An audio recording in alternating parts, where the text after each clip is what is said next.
Assalamualaikum warahmatullahi wabarakatuh. Jumpa lagi dengan Dukun Mobil Nono. 2 hari lagi, 3 hari lagi ya. Lebarannya kurang berapa hari lagi. Kemungkinan kan hari Rabu, sekarang hari Minggu, Senin, Selasa, Rabu. Kemungkinan Rabu sudah Lebaran. Jadi kita bengkel sudah libur mulai kemarin. Dan kita akan buka lagi di tanggal 22. Kenapa kok lama banget ya? Emang agak lama banget liburnya tahun ini karena setelah Lebaran kita masih ada acara dan acara selamatan juga, makanya agak mundur masuknya. Mohon dimaklumi dan kami mohon maaf yang sebesar-besarnya. Sebelumnya saya mengucapkan minal aidin wal faizin, mohon maaf lahir dan batin kepada teman-teman semuanya, kepada para subscriber semuanya. Dan juga kami ucapkan terima kasih yang sebesar-besarnya karena telah mendukung channel ini sampai lumayan berkembang. Jadi 3 tahun ini lumayan berkembang, penontonnya banyak, subscriber juga meningkat. Itu adalah berkat bantuan teman-teman semuanya. Lebaran ini tentu saja yang teman-teman yang di jauh di kota mungkin mudik ke desa.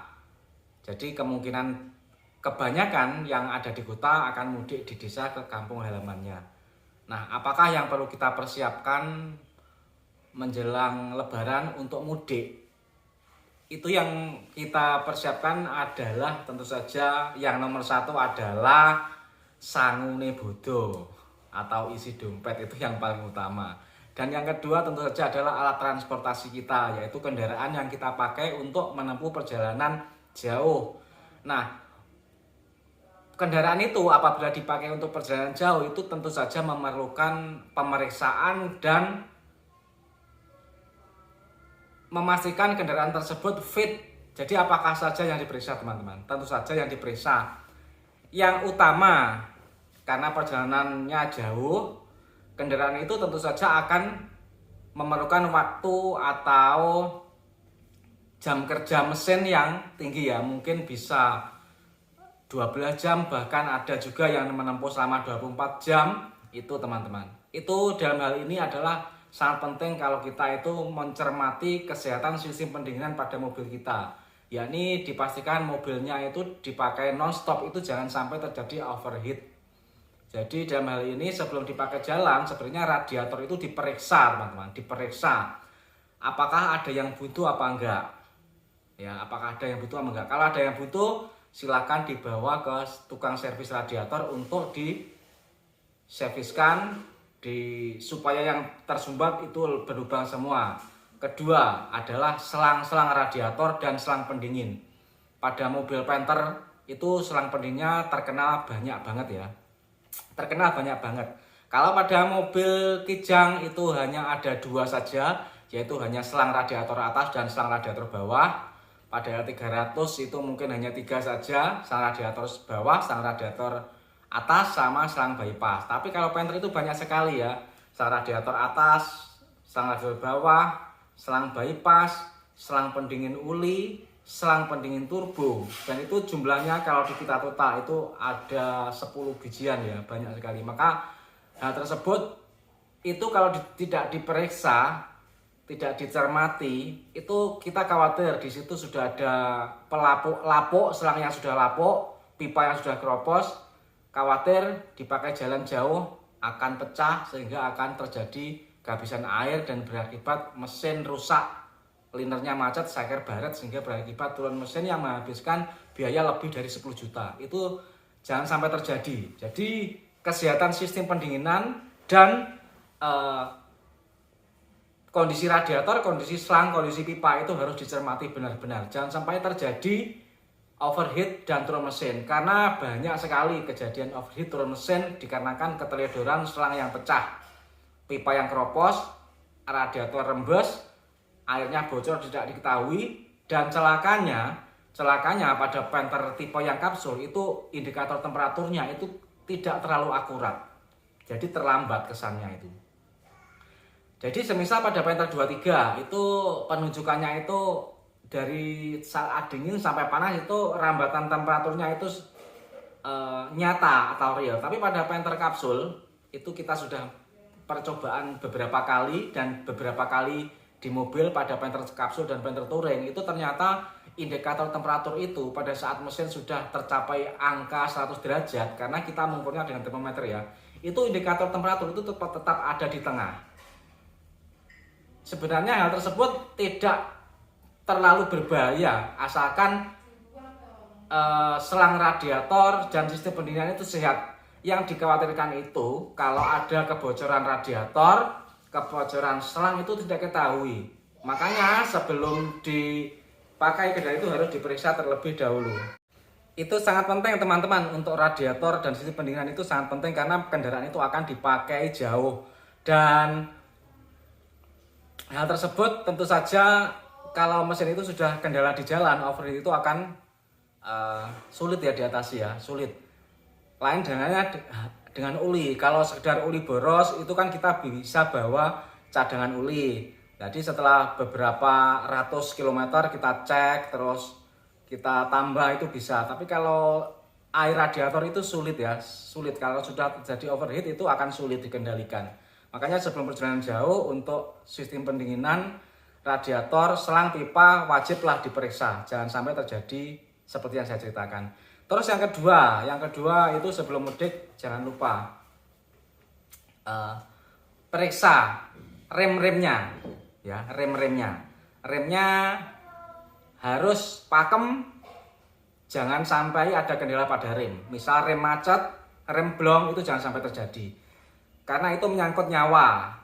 Dan kita tahu sendiri ya, kalau mobil itu bermasalah di jalan itu, kalau kita mencari bengkel terutama pada saat hari raya itu sangat sulit didapatkan. Dan apabila ada pun bengkel itu tarifnya itu lebih mahal berkali-kali lipat dari harga normal. Kebanyakan begitu teman-teman. Jadi rem itu sangat penting. Periksa remnya, kesemuanya, kebocorannya, kepakemannya, kampasnya masih tebal atau enggak. Kalau masih sudah tipis ya segera ganti, setel rem yang bagus, jangan ngocok dan jangan macet. Karena seperti kita ketahui, mesin diesel kalau kita berbicara penter, rem diesel itu apabila remnya dikocok itu akan menjadi semakin keras. Karena apa? Karena rem pada mesin diesel itu mengandalkan pompa vakum. Jadi kalau pompa vakumnya itu tidak terlalu sehat, itu direm di beberapa berkali-kali itu vakumnya akan habis. Beda dengan mobil bensin ya, mobil bensin itu kan mesinnya itu kan booster remnya itu kan bekerja berdasarkan kehisapan di intake manifold. Di intake manifold itu akan terjadi terus menerus dan vakumnya itu lumayan banyak ya untuk mobil bensin. Tapi untuk pompa vakumnya mobil diesel itu kesehatannya juga tergantung dari pompa vakumnya itu sendiri.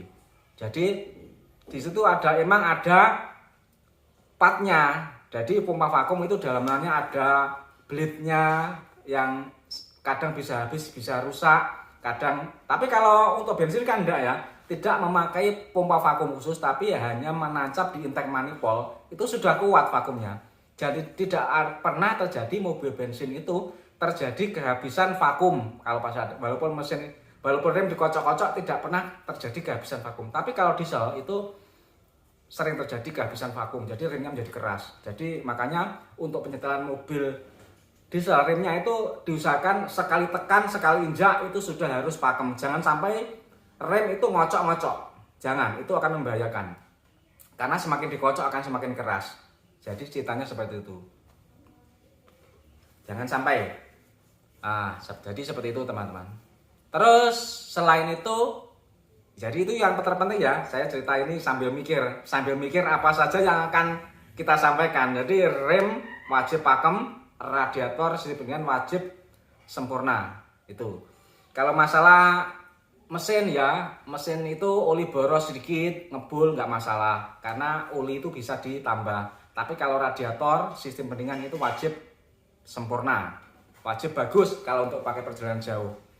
Jadi karena kalau sudah sampai overheat itu tidak bisa diatasi langsung, harus lama prosesnya, menginap biasanya. Itu yang kita khawatirkan. Itu teman-teman. Apalagi ya, ban, ya ban. Ban kita periksa sehat semua, jangan sampai tipis. Kalau tipis nanti meletus di jalan itu juga bahaya. Jadi untuk perjalanan jauh, ban yang sudah kedaluarsa, yang sudah tipis, sudah mulai aus, diganti dulu. Jangan dipaksakan. Oke, jadi seperti itu. Terus apa lagi ya yang perlu kita sampaikan mengenai mudik Lebaran, karena mobil menempuh perjalanan jauh. Ban bagus, ban sudah oke, bagus. Terus rem sudah pakem, radiator sudah berfungsi dengan baik, mesin juga sudah oke. Terus apa lagi? Apalagi teman-teman? Sangune bodoh. Oke. Sangune bodoh wis nyekel, mesinnya wis sehat, radiator wis oke, rem wis pakem. Apa meneh? Oke, selanjutnya bila ada yang perlu ditanyakan atau perlu ditambahkan, silakan tulis di kolom komentar. Jadi demikian dulu. Assalamualaikum warahmatullahi wabarakatuh.